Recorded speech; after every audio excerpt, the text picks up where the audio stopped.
அன்பார்ந்த இணையதள நேயர்களை மீண்டும் www.qcrc.in என்ற இணையதளத்திற்காக நியூஸ் தமிழ் செய்தி அறிக்கையில் உங்களை சந்திப்பதில் பெருமகிழ்ச்சி அடைகிறோம். இன்று 11 பிப்ரவரி 2009க்கான முக்கிய செய்திகளை தற்போது பார்க்கலாம். ஆப்கானிஸ்தானில் நிதித்துறை அமைச்சக கட்டடம் மற்றும் அரசு கட்டடங்கள் மீது தாலிபான் தீவிரவாதிகள் நடத்திய தற்கொலைப்படை தாக்குதலில் 17க்கும் மேற்பட்டோர் கொல்லப்பட்டுள்ளதாக, பலர் படுகாயமடைந்துள்ளதாக காபூலில் இருந்து செய்திகள் வந்து கொண்டிருக்கின்றன.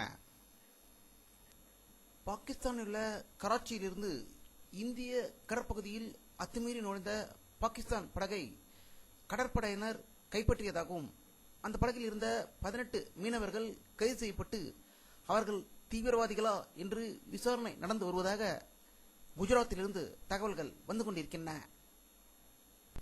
அமெரிக்காவின் வெள்ளை மாளிகை அருகே துப்பாக்கியுடன் ஒரு நபரை போலீசார் கைது செய்துள்ளனர்.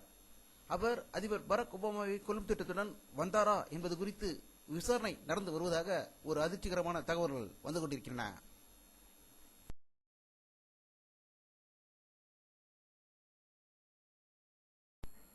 இலங்கையில் ஈழத்தமிழர் பகுதிகள் மற்றும் மருத்துவமனை மீது ஸ்ரீலங்கா படையினர் பீரங்கி தாக்குதல் நடத்தியதில் இன்றும் 16 பேர் உயிரிழந்ததாக தமிழ் ஈழத்திலிருந்து தகவல்கள் வந்து கொண்டிருக்கின்றன.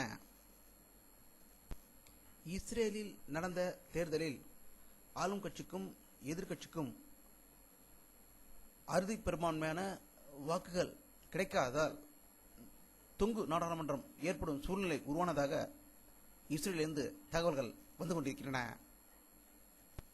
தென் அமெரிக்க நாடான பெருவில் சாலை விபத்தில் 20 பேர் உயிர் இழந்ததாகவும் 40க்கும் மேற்பட்டோர் படுகாயமடைந்ததாக பெருவிலிருந்து தகவல்கள் வந்து கொண்டிருக்கின்றன.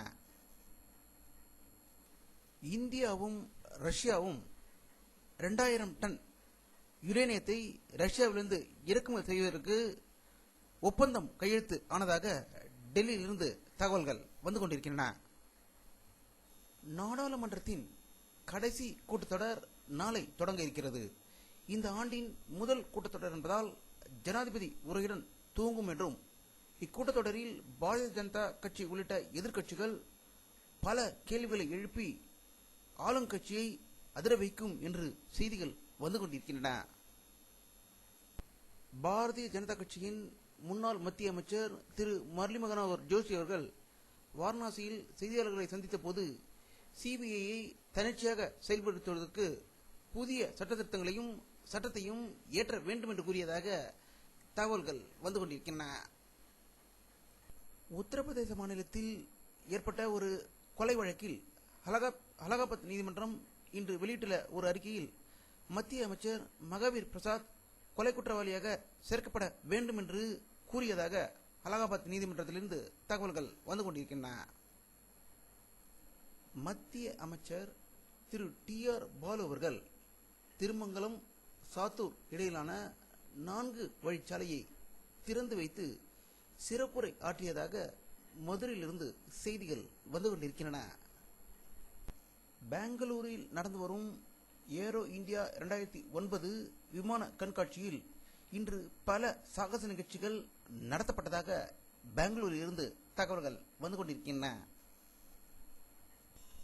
உத்தரப்பிரதேச மாநிலத்தில் சட்டசபையில் ஏற்பட்ட கைகலப்பை போலவே ஆந்திர சட்டசபையிலும் இன்று அமளி ஏற்பட்டு காங்கிரசுக்கும் தெலுங்கு தேச கட்சிக்கும் கைகலப்புகள் நிகழ்ந்ததாகவும், இதற்கு முக்கிய காரணம் சத்யம் கம்ப்யூட்டர்ஸின் மோசடி விவகாரங்களை புயலை கிளப்பியதால் இந்த பிரச்சனை ஏற்பட்டதாக தகவல்கள் வந்து கொண்டிருக்கின்றன. தமிழக முதல்வர் திரு கருணாநிதி அவர்களுக்கு இன்று காலை 3 மணி நேரம் நடந்த முதுகு எலும்பு அறுவை சிகிச்சை வெற்றிகரமாக முடிந்ததாக போரூர் ராமச்சந்திரா மருத்துவக் கல்லூரி டாக்டர்கள் செய்தி தெரிவித்ததாக தகவல்கள் வந்து கொண்டிருக்கின்றன. இலங்கை படைகள் உலக நாடுகளால் தடை செய்யப்பட்ட கிளஸ்டர் குண்டுகளை வீசிவிட்டு நாம் பொதுமக்கள் மீது தற்கொலை குண்டு தாக்குதல் நடத்தியதாக பொய்யான பிரச்சாரத்தை மேற்கொண்டு வருகின்றன என விடுதலை புலிகள் கடும் கண்டனம் தெரிவித்திருக்கின்றன.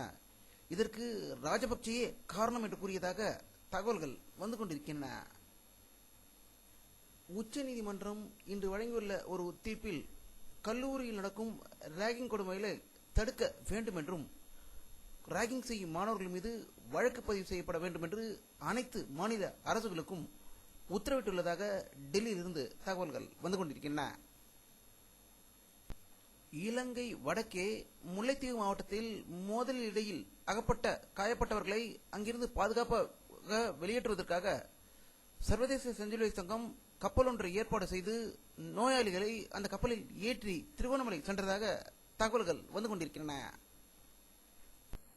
தமிழக பள்ளிக் கல்வித்துறை அமைச்சர் திரு தங்கம் தென்னரசு அவர்கள் சென்னை கோட்டூர்புரத்தில் புதிதாக கட்டப்பட்டு வரும் டிஜிட்டல் நூலகத்தின் கட்டுமான பணிகளை ஆய்வு செய்ததாக தகவல்கள் வந்து கொண்டிருக்கின்றன.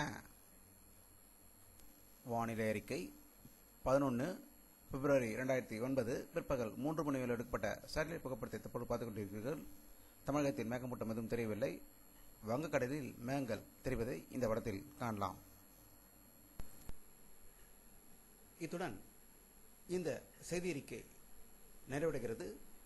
மீண்டும் நியூஸ் தமிழ் செய்தி அறிக்கையில் உங்களை சந்திக்கும் வரை உங்களிடமிருந்து விடைபெறுவது உங்கள் கே பாலாஜி.